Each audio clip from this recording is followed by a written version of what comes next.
Saya nggak pernah sepenuhnya berpikir untuk menjadi seorang Tuhan atau kan pendeta, atau zaman sekarang keren disebut pastor ya.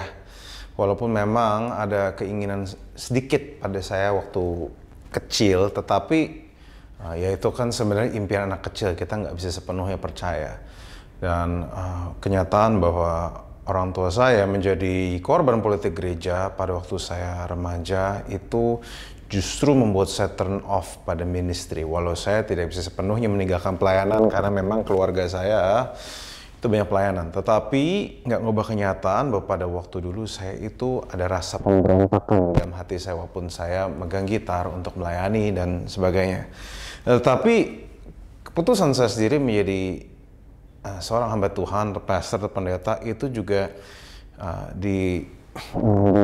motivasi beberapa hal, yaitu most of the time banyak hal terjadi di hidup saya yang membuat saya mengambil keputusan. Saya ingat pada waktu itu karena saya menjadi korban politik gereja, kemudian saya berpikir bahwa gereja itu sangat menyakitkan dan jahat bagi saya. Tapi pada waktu itu saya berpikir bahwa kalau misalnya mereka itu salah, terus yang benar itu seperti apa? Dan di situ dimulailah di dalam skeptisan saya meneliti dengan jujur, dan ada sedikit bitterness di situ tentang how really church works. Dan kemudian sambil di situ ya mungkin disitulah Tuhan membimbing saya pelan-pelan, walaupun saya tidak menyadarinya, karena pada waktu itu hidup saya cukup gelap. Dan saya ingat many things happened in my life back then, putus tunangan dan sebagainya, dan saya pun meraih karir impian saya di dunia entertainment, entah sebagai host, entah sebagai actor, atau sebagai musician, or songwriter, or singer. Saya meraih karir impian saya, tapi saya ingat pada waktu itu saya itu sama sekali tidak puas dengan hidup saya. See, I've been living with my passion, but my passion doesn't satisfy me. Saya ingat sekali. Bahkan semakin saya mendapatkan passion saya, semakin saya merasa kurang ya. Dan itu yang mungkin bikin saya berpikir ulang. Dan di situ saya menggumuli banyak hal, dan salah satu yang saya gumuli adalah holy restlessness istilahnya. Atau mungkin ada hamba Tuhan yang bilang holy discontent. Itu ketidaknyamanan yang kudus. Yaitu ketidaknyamanan yang Tuhan taruh di hati kita, itu berasal dari Tuhan. Biasanya itu berupa ketidaknyamanan yang ada hubungannya dengan masalah-masalah yang jadi concerning di hati kita, dan rasanya kita pengen lakukan sesuatu atas masalah itu.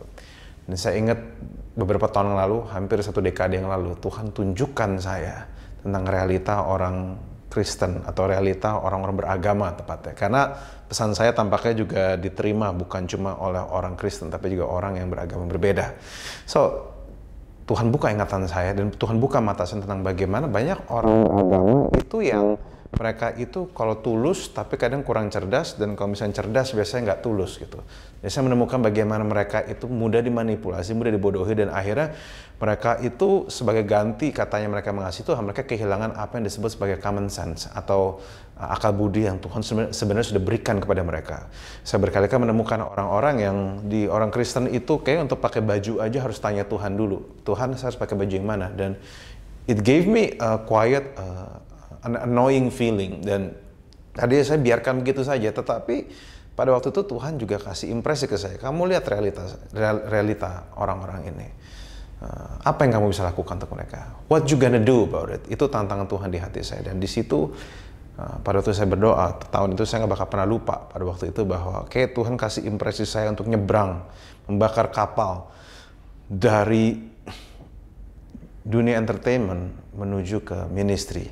Dan pada waktu itu bukan keputusan yang mudah bagi saya, karena saya meraih kesuksesan. Saya bukan pindah karena saya nggak bisa sukses. Karena justru pada waktu saya pindah, saya ini seakan-akan membakar kapal saya sendiri. Bahkan karir saya pikir siapa yang mau kerjasama bareng pastor gitu. Who wants to work with pastor? Maksudnya apalagi kalau misalnya bangsa ini kan negara Wakanda ini yang sangat agamis ya. Jadi bagi saya itu sebuah tantangan. Tapi saya ingat doa saya sama Tuhan. Saya bilang gini, God, I don't like what I hear. Tapi saya nggak bisa bohong. Saya memilih, saya tahu kalau saya diam saja atas panggilan yang kau berikan ini, atas holy discontent yang kau berikan pada saya bisa memilih untuk diam dan cuekin, tapi hidup saya, seumur hidup saya tidak akan nyaman.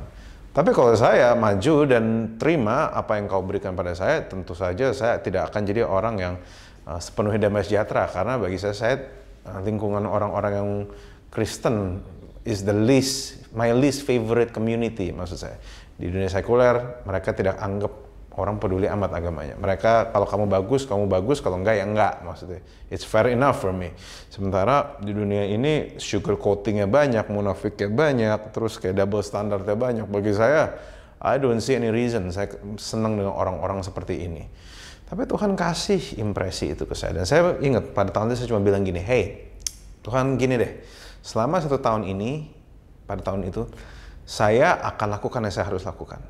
Saya akan ikut discontent saya, ketidaknyamanan saya, dan saya akan mencoba lakukan sesuatu yang saya bisa lakukan. Tapi Tuhan, saya ngomong jujur, saya akan lakukan sepenuh hati, tapi if I don't like what I see, saya ngomong, kalau saya tidak suka apa yang saya lihat, saya nggak puas, saya nggak happy, saya nggak merasa ini oke, saya akan balik loh. Saya ngancam Tuhan, jujur aja. Dan saya rasa Tuhan tidak terintimidasi dengan hal-hal itu ya, karena justru itu hanya membuktikan bahwa memang saya punya akses dan saya punya relationship dengan Tuhan, dan bagi saya tidak ada yang saya sembunyikan. So saya ya sedikit berdebat, sering argue dan mengancam Tuhan. But the point is, ternyata setelah 1 tahun itu ya ternyata Tuhan buktikan panggilannya pada saya, dan saya ingat saya menyelesaikan tahun itu dengan sebuah pemikiran yang berbeda, sudut pandang yang berbeda, bahwa jadwal pelayanan ada. Ternyata saya make a difference, pasangan saya berhasil make a difference, walaupun membuka pikiran orang, buka mata orang, dan akhirnya pelan-pelan tapi pasti Tuhan membuka banyak hal, membuka banyak kesempatan. Dan tampaknya semua yang Tuhan izinkan ada di hidup saya, pengalaman-pengalaman itu justru yang menjadi kekuatan saya. All of those pains that I've suffered end up become my power. Dulu saya ingat pada waktu saya itu, saya hidup di gereja yang pengajarannya lemah sekali. Dan saya ingat pada waktu saya kecil, itu saya berpikir bahwa Tuhan, kalau suatu saat kau izinkan saya bicara, saya akan pastikan apa yang waktu yang saya berikan pada orang-orang untuk mendengar saya tidak akan berlalu dengan sia-sia. Saya akan persiapkan baik-baik. Karena saya ingat pada waktu zaman dulu sangat mungkin pendeta tidak mempersiapkan dengan baik. Simply karena pada waktu itu pelayanan remaja. Pelayanan remaja pada waktu itu pelayanan kelas 2 dan membuat mereka dianggap remeh dan they don't prepare at all. Saya bisa berasa banget. So my point is this. Ternyata discontent kecil dari saya, and discontents kecil, ketidaknyamanan kecil, itu ternyata berkumpul menjadi sebuah ketidaknyamanan besar dan end up empowering, memberdayakan panggilan yang Tuhan titipkan pada saya. Sehingga pada waktu saya ditanya, kenapa kamu jadi hamba Tuhan? Saya cuma bilang, ya karena Tuhan kasih saya ketidaknyamanan terus. Kalau saya tidak selesaikan ini, maka hidup saya tidak akan nyaman seumur hidup. I know who I am. Saya tahu persis pesan apa yang saya mau sampaikan. Saya tahu saya akan bergaul dan saya akan ada di pasar yang seperti apa. Sampai detik ini pun kalau ditanya, saya di sini menjadi orang hamba Tuhan simplikan ketaatan. Kalau ditanya sampai detik ini, saya sepenuhnya tidak selalu bisa nyetel, tidak selalu bisa nempel dengan komunitas Kristen di seluruh Indonesia. Karena bagi saya, ya saya sulit. I was an agnostic. Pernah ada momen I was a skeptic, bahkan ya 3-4 hari sempat ateis bentar gitu maksudnya. Jadi cara pikir saya naturally berbeda, tapi tampaknya Tuhan justru mau pakai yang seperti itu. So I'm thankful, dan sampai detik ini itu panggilan saya tidak sesali, walaupun panggilan sebenarnya saya tidak pernah bayangkan saya akan di posisi seperti itu.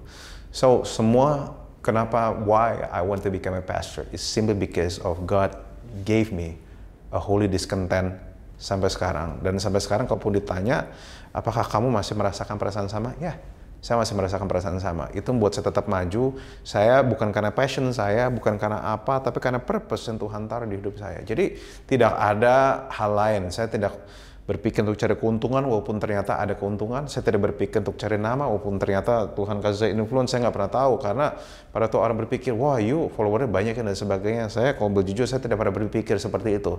Kalau saya mau jadi seorang yang terkenal, if I want to become someone famous, I prefer become an entertainer. Itu lebih jelas. Tapi kalau Tuhan kasih saya pengaruh di sini, ya saya menyadari betul, saya bukan ini bukan milik saya, dan saya akan pergunakan sebaik-baiknya untuk kemuliaan Tuhan. So ministry is never easy, tapi saya bisa melakukannya simply karena Tuhan yang kasih tujuan dan Tuhan kasih ketidaknyamanan itu. Dan makanya kalau saya bisa pesan, jangan pernah anggap remeh ketidaknyamanan yang Tuhan taruh di hatimu, karena sangat mungkin ketidaknyamanan yang Tuhan titipkan di hatimu, Tuhan taruh kau di daerah situ untuk selesaikan problem di situ. Ya, so saya Rago Lewi, and God bless you.